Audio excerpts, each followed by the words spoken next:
오늘은 우리 3.1절입니다. 특별히 오늘 3.1절은 107주년 되는 해입니다. 쉽게 말하면 3.1절 우리 만세운동이 시작하고 107년이 이제 지났다는 이야기입니다. 우리 민족의 그 대표가 33인이었거든요. 근데 그 중에 크리스찬 숫자가 16명이었습니다. 쉽게 말하면 반 정도의 숫자가 33인 중에 크리스찬이었다, 이렇게 이야기할 수 있죠. 지금은 워낙 그리스도인들이 많기 때문에 이렇게 많은 사람 중에서 몇 명, 그것은 특별한 의미가 없지만 그 당시에는 우리가 그 당시에는 약 1% 내지 2%밖에 되지 않았습니다. 전체 인구 중에서. 근데 그 중에서 이렇게 16분이 크리스찬이었다고 하는 것은 뭘 이야기합니까? 그만큼 많은 사람들에게 그리스도인의 삶을 인정받았고 또 그것을 통해서 많은 사람들에게 삶을 통해서 나타냈다는 것을 이야기하는 거죠. 그래서 제가 이런 사실들을 보면서 그런 생각을 했습니다. 우리가 70년대에 나왔던 책 중에 하나가 뭐냐면 후안 카를로스 오르티즈라고 하는 분이 계십니다. 이분이 누구냐면 아르헨티나에 계시는 목사님이거든요. 근데 그분이 그 당시에 70년대에 이런 책을 썼습니다. 제자입니까? 라는 책을 썼거든요. 여러분 기억하시겠지만 70년대는 한국교회 최고의 부흥의 시대입니다. 그 당시에 교회만 열면 수많은 사람들이 교회에 들어왔고 또 교회 다니는 것이 자랑스럽고 교회 다닌다 그러면 한마디로 그 사람은 정직한 사람, 이렇게 크리스찬 이코르 정직이라고 그 당시에 사람들이 인정할 만큼의 삶을 살았다고 이야기합니다. 그래서 그 당시에 한창 교회가 부흥했기 때문에 사람이 많아지고 우리가 부흥하면 되지라는 생각을 가지고 있을 때 이 책이 한국교회에 나왔어요. 두란노에서. 그 제목은 뭐라고요? 제자입니까? 제가 그 당시 이걸 읽으면서 그런 생각을 했습니다. 우리가 예수 잘 믿으면 되지 꼭 제자만 돼야 되나? 라는 생각을 하게 됐죠. 그 이후에 한국교회의 제자운동이 이제 시작되게 됩니다. 근데 거기에 이런 내용이 나옵니다. 교회 안에는 세 종류의 사람이 있다는 거예요. 우리가 이제 같이 우리 예배를 드리지만 첫 번째는 교인이 있습니다. 교인. 우리가 등록 교인 이런 말 쓰지 않습니까? 교회에 와서 등록을 하고 교회 예배에 출석하는 사람, 이런 이야기죠. 두 번째 신자가 있습니다. 신자는 뭐냐면 예수 그리스도를 나의 구주로 영접하고 구원의 확신이 있는 사람을 신자라고 이야기하죠. 세 번째는 제자라고 이야기합니다. 제자는 누구입니까? 바로 예수 그리스도의 삶을 살아가고 또 예수 그리스도의 삶을 사는 사람을 제자라고 이야기합니다. 여러분은 이 세 종류 중에 몇 번째신가요? 우리가 교회만 그냥 출석하시는 분이신지 아니면 예수 그리스도를 인격적으로 만나고 내가 구원받은 사실에 대한 분명한 확신이 있는 사람인지, 그것을 더 넘어서서 이제는 내 삶을 보면서 많은 사람들이 그리스도인으로 인정하는 사람인지 우리가 알 필요가 있는 거죠. 그래서 제가 지난번에도 얘기했지만 제가 이 해외 사역을 하고 오면 하나의 후유증이 있다고 그랬잖아요. 그게 뭡니까? 살찌는 겁니다. 살찌는 거예요. 갔다 오면 막 2, 3kg 이렇게 찌더라고요. 그럼 다시 제가 여쭙겠습니다. 여러분, 제가 2kg가 늘면 성장한 것입니까? 성숙한 것입니까? 성장이에요? 어떻게 생각하세요? 답은 살찐 겁니다. 성장도 성숙도 안 해요. 살찐 거예요. 여러분이 오랫동안 예수 믿었다고 해서 그것이 여러분에게서 정말 성숙과 성장을 이야기하나요? 20년 믿었으면 20년만큼 예수님을 정말로 깊이 닮아가고 계시냐는 거예요. 시간은 가지만 우리의 삶의 성숙과 성장은 있지 않는 경우가 있다고 이야기합니다. 그렇다면 오늘 본문을 통해서 우리가 어떻게 하면 영적 성숙을 이룰 수 있을까? 그 첫 번째는 믿는 것과 아는 것이 하나 될 때 영적인 성숙을 이룰 수 있다, 이렇게 말합니다. 13절 한번 읽겠습니다. 시작.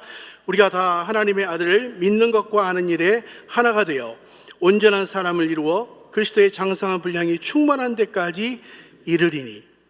오늘 이렇게 말합니다. 우리가 다 하나님을 믿는 것과 아는 것이 어떻게 된다고요? 하나가 돼요. 여러분, 이 말씀을 보면 믿는 것과 아는 것이 하나입니까? 아닙니까? 우리의 삶을 보면 이원화됐다는 거죠. 믿기는 하지만 우리가 또 구체적으로 하나님을 경험하는 삶이 필요하다는 것을 이야기하고 있어요. 자, 그렇다면 한 가지 전제를 우리가 생각해 볼 필요가 있습니다. 그것은 무엇이냐면 우리가 성장하고 성숙하기 위해서 필요한 것은 무엇일까요? 무엇이 있어야 돼요? 살아있어야 돼요. 살아있어야 돼요. 살아있어야만 성장과 성숙을 이야기할 수 있어요. 자, 그렇죠? 자, 그렇다면 여러분, 우리가 살아있는 사람, 그러니까 살아있는 사람과 죽은 사람의 차이가 무엇일까요? 그 차이가 뭐냐면 호흡하고 있는가 그렇지 않는가의 차이입니다. 자, 우리 옆에 분에게 호흡하고 있는 거 좀 보시겠습니까? 호흡하고 안 하신 분이 계시면 이게 문제가 있는데, 지금 우리가 다 호흡하고 있는 거 보니까 살아있는 거예요. 그죠? 자, 육체적으로 우리가 호흡하면 살아있는 건데, 영적으로 이 사람이 살아있는가 죽어있는가의 차이는 무엇일까요? 성경은 이렇게 말합니다. 자, 우리 말씀 보겠습니다. 우리 요한복음 14장 6절 읽겠습니다. 시작. 예수께서 이르시되 내가 곧 길이요 진리요 생명이니 나로 말미암지 않고는 아버지께로 올 자가 없느니라. 이렇게 성경 말합니다. 예수께서 이르시되 내가 곧 길이고 진리고 뭐예요? 생명이다. 자, 우리 영적으로 우리의 생명이 누구예요? 예수 그리스도, 그분이 생명이 된다고 이야기합니다. 근데 나로 말미암지 않고는 아버지께로 올 자가 없다, 이렇게 성경은 말씀하시죠. 자, 그렇다면 다른 말씀 한번 볼까요? 요한일서 5장 12절 말씀입니다. 시작. 아들이 있는 자에게는 생명이 있고 하나님의 아들이 없는 자에게는 생명이 없느니라. 여러분, 우리의 영적으로 생명이 있고 없는 것의 차이가 뭐예요? 아들이 있고 없고의 차이예요. 아들이 누구입니까? 예수 그리스도, 그분인데 그분을 뭐라고 이야기합니까? 생명이라고 얘기해요. 여러분, 생명이 우리 가운데 있지 않으면 아무리 교회 다녀도 성적과 성숙을 이야기할 수 없었어요. 왜? 영적으로 태어나지도 않았기 때문에. 그래서 가장 중요한 것이 무엇입니까? 내가 예수 그리스도를 내 안에 구주로 모시고 있는가, 이게 굉장히 중요한 거예요. 우리가 영접이라고 이야기하죠. 요한복음 1장 12절 말씀, 영접하는 자고 그 이름을 믿는 자들에게는 하나님의 자녀가 되는 뭐예요? 권세를 주셨다는 거예요. 우리가 아무리 교회를 다니고 어떤 직분을 가져도 성숙과 성장을 이야기할 수 없어요. 근데 중요한 건 무엇입니까? 예수 그리스도가 내 안에 계셔서, 내 안에 오셔서 나를 성장하고 성숙할 수 있도록 생명이 우리 안에 계셔야 된다는 거예요. 근데 우리가 여기서 한 가지 생각할 때, 내가 정말로 예수 그리스도의 생명을 내 안에 가지고 있는 것인가? 여러분이 천국 가는데 조건이 하나 있습니다. 무엇일까요? 어떤 직분을 가졌다, 이건 조건이 되지 않습니다. 한 가지 조건밖에 없어요. 내 안에 예수 그리스도를 나의 구주로 만났는가, 그렇지 않는가의 차이가 있을 뿐입니다.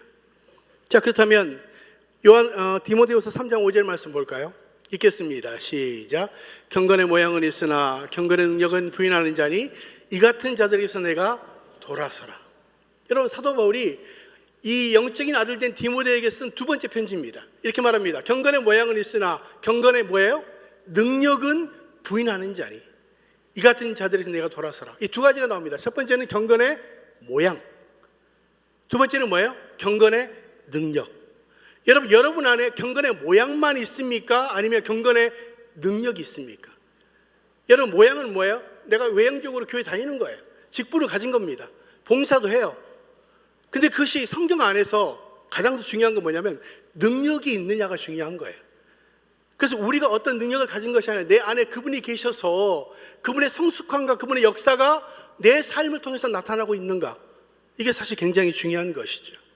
그래서 여기 우리 가장 중요한 게 무엇입니까? 우리가 믿는 것과 아는 것이 하나 된다. 여러분이 교회를 다니고 예수 그리스도를 믿었어요. 근데 그 다음에 더 중요한 게 무엇입니까? 믿는 것과 아는 것이 하나 되는 거예요. 아는 것이 뭐예요? 경험한다는 거예요. 하나님이 어떤 분인가를 경험하셔야 돼요. 우리가 하나님의 경험을 못한다면 우리는 신앙생활하면서 성장과 성숙을 이야기할 수 없습니다. 제가 캐나다 토론토에 91년도에 갔어요. 그래서 이제 거의 한 10년 가까이 이민 목회를 하면서 기억나는 한 분이 있습니다. 저에게 권사님이 계시는데 그분은요, 믿습니다를 너무 잘하는 거예요. 여러분, 설교를 할 때 막 믿습니다 할 때 막 아멘 해주시면 너무 기분이 좋아요. 그분이 믿습니다를 너무 잘하시니까 제가 이제 끝나고 물어봤어요. 권사님, 뭘 믿으십니까? 이분이 뭐라고 이야기하냐면 그냥 믿는 게요. 그냥 믿는다는 거예요. 뭘 믿느냐가 없고 그냥 믿는다는 거예요. 여러분, 믿음은 세 종류의 믿음이 있어요. 첫 번째는 미신이 있습니다. 미신은 뭐예요? 어떤 근거가 없는 것을 믿는 거예요. 두려움이나 어떤 요행을 바라기 위해서 믿는 걸 미신이라고 이야기합니다. 두 번째, 맹신이 있어요. 맹신은 뭐예요? 그냥 눈 감고 믿는 거예요. 대상이 없어요. 그냥 믿는 거예요.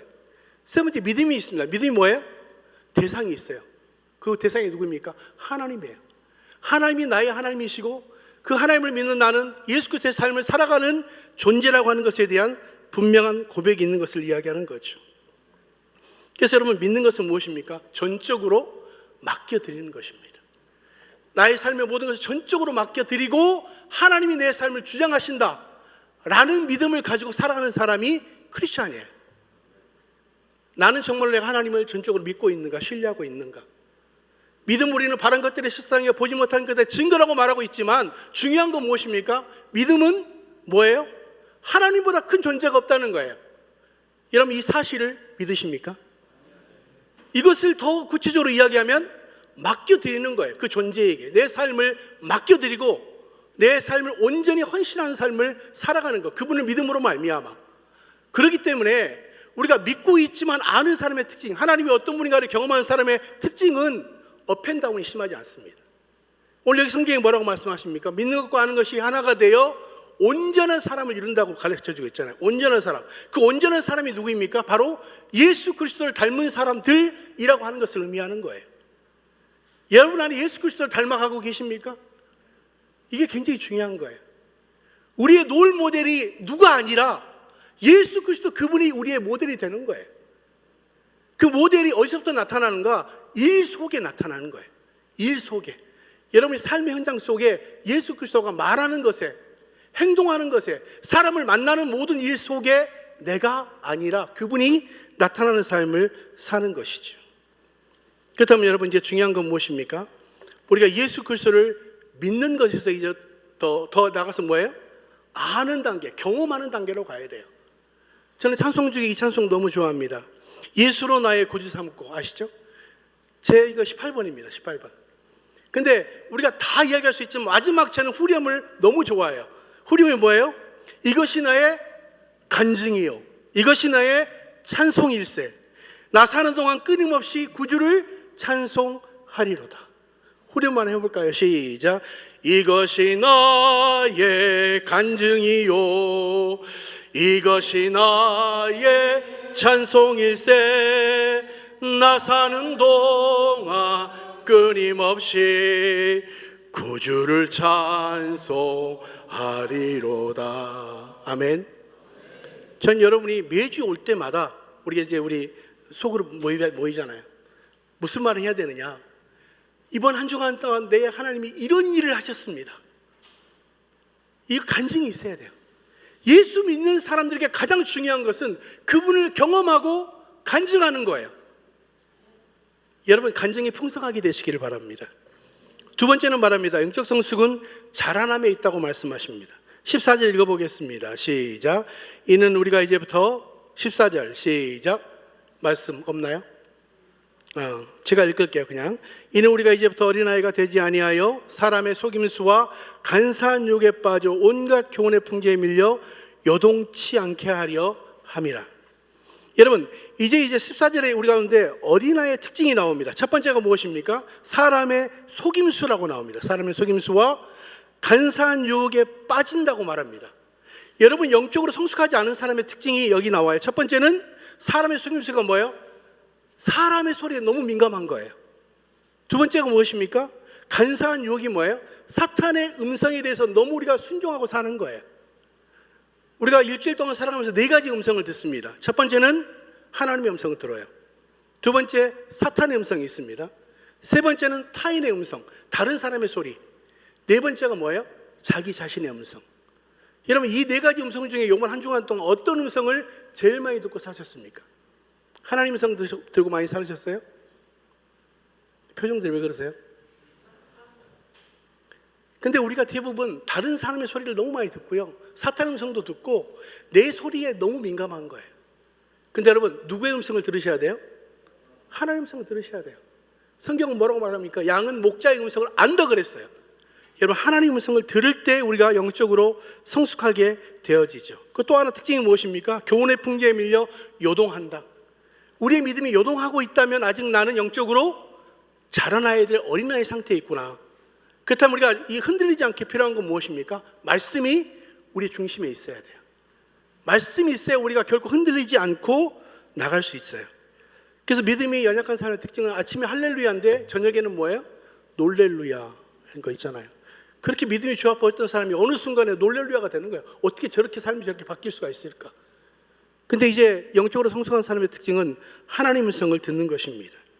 세 번째 영적인 성숙의 목표는 그리스도를 닮아가는 것이라고 이야기하죠. 우리가 오늘 그 8절 빌립보서의 8절을 보면 이렇게 나옵니다. 빌립이 예수님께 말합니다. 아버지여 하나님을 보여주십시오. 그때 뭐라고 말합니까? 나를 본 자가 아버지를 본 자이거든 왜 하나님을 보여달라고 이야기하는가? 여러분, 어떤 사람이 여러분에게 하나님 어디 있습니까? 라고 말하면 뭐라고 이야기하셔야 됩니까? 뭐라고 이야기하셔야 돼요? 이렇게 말하면 됩니다. 나를 보면 하나님이 보이지 않습니까? 아멘? 제가요 최근에 전화를 받았어요. 갑자기 딱 전화를 받았는데요, 첫마디가 이렇게 하는 거예요. 목사님, 그러는 거예요. 내가 전혀 모르는 사람인데 알고 봤더니 이거 휴대폰 가게 하신 분인데, 제가 휴대폰 거기에 제가 목사라는 이야기도 하는데 이 사람이 어떻게 제가 목사인지 알았는지 모르겠어요. 근데 목사라는 이야기를 딱 듣는 순간에 그 다음부터 제가 굉장히 경건해지기 시작하더라고요. 야, 그 사람이 나를 그 목사라고 불렀구나. 그럼 나는 어떤 삶을 살아야 돼요? 목사 같은 삶을 살아야 되죠. 그죠? 근데 여러분, 중요한 건 영어 단어로 believe라고 이야기해요. 믿는다는 거 believe입니다. 근데 가만히 봤더니 이 believe라 안에는 두 가지의 단어가 있더라고요. 하나는 be, 우리가 존재한다는 be라고 하는 이 존재의 단어하고 live라고 하는 단어가 있어요. 산다라는 단어가 있더라고요. 여러분, 믿는다는 건 뭐예요?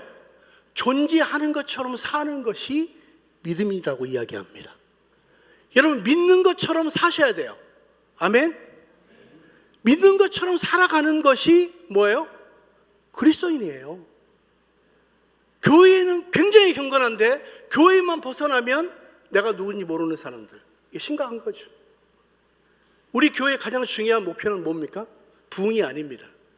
따라서 하십시오. 예수 그리스도를 닮아가는 것, 그것이 우리의 목표예요. 여러분, 생각해 보세요. 제가 아는 분 중에, 제 목사님 후배 중에 아이가 4명 있어요. 근데 이 4명을요 연년생으로 낳은 거예요. 연년생으로. 첫째가 좀 크고 둘째가 크면 좋은데 연년생으로 낳았는데 그분이 저한테 그래요. 목사님, 아이가 넷을 이렇게 나오니, 넷이 한꺼번에 연년생으로 나오니까 너무 힘들다는 거예요. 그래서 뭐라고 이야기했냐면, 인생을 논하지 마십시오 그러더라고요. 인생을 논하지 마십시오. 얼마나 힘들었으면. 왜? 성숙하지 않는 속에서 계속 아이들이 나오니까 케어하는데 정신이 없는 거예요. 여러분, 집에 아이가 한 사람이면 케어하기 쉬워요. 그죠? 근데 여러분 집에 아이 베이비가 10명 있다고 생각해 보세요. 10명이 다 베이비가 누워 있어요. 여러분 어떻게 생각하십니까? 상상만 해도 어렵죠. 여러분 집에 100명의 베이비가 있는 거예요. 누워 있는 거예요. 상상하십시오. 저는 포기할 것 같아요. 교회는요 성숙한 사람이 있어야 그 성숙함을 보고 또 성숙해 가는 거예요. 여러분, 성숙해지시기를 주님으로 축원합니다. 목표는 누구? 예수 그리스도. 예수 그리스도. 그분을 우리가 목표 삼고 가는 것이 굉장히 중요하죠. 그래서 예전에 보니까 미국의 토크쇼를 보니까 이 아주 이 근육질의 사람이 나왔어요. 아마 이제 그쪽에 막 1등 하신 것 같아요. 사회자가 말합니다. 그 근육을 어디에 쓰십니까? 그랬더니 이분이 그래요. 이렇게 했어요. 또 한 번 물어보세요. 아니, 그 근육 어디에 쓰냐고 그랬더니 이렇게 하더라고요. 여러분, 근육이 있는 이유가 뭐예요? 폼 잡기 위해서 하는 겁니까? 예? 근육은 쓰기 위해서 만든 거 아니에요? 근데 우리 신앙이 언젠가부터 폼은 잘 잡는데 실력은 없는 거예요. 그 실력은 예수 그리스도를 닮아가지 않는 것을 이야기하는 것이죠. 그래서 여러분, 중요한 건 무엇이냐면 우리의 믿음이 신앙생활에서 무엇으로 바뀌어야 될까요? 생활신앙으로 바뀌어야 되는 줄로 믿습니다. 여러분이 신앙생활 해왔잖아요. 지금까지. 그 신앙생활이 어떻게 된다고요? 생활신앙으로 바뀌어야 돼요. 우리 옆에 분에게 이렇게 합시다. 신앙생활에서 생활신앙으로 바꿉시다. 시작. 서로. 여러분, 그동안 신앙생활 잘해오셨으니까 이제는 뭘로 바뀌어야 돼요? 생활신앙으로 바뀌셔야 돼요. 그래서 고린도전서 10장 30절에 말합니다. 그런즉 너희가 먹든지 마시든지 무엇을 하든지 다 하나님의 영광을 위해 하라. 먹든지 마시든지는 아주 일상적인 것이죠. 근데 이걸 어떻게 하라고요? 무엇을 위해서? 하나님의 영광을 위해서 하시는 겁니다. 여러분, 이것이 신앙생활에서 생활시행으로 옮겨지는 가장 중요한 이유입니다. 그렇다면 여러분, 우리 한 주간 동안 이 말씀을 기억하시면서 우리의 민족의 정말 이 34년 중에 16분이 그 당시에 가장 적은 인구 속에서 1, 2%밖에 안 되는 사람들이 16명이 크리스찬이었다는 걸 보면 사람들이 인정할 만한 신앙이었잖아요. 여러분의 삶을 보면서 그 하나님의 인정하심이 있는 한 주간이 되시기를 주님으로 축원합니다.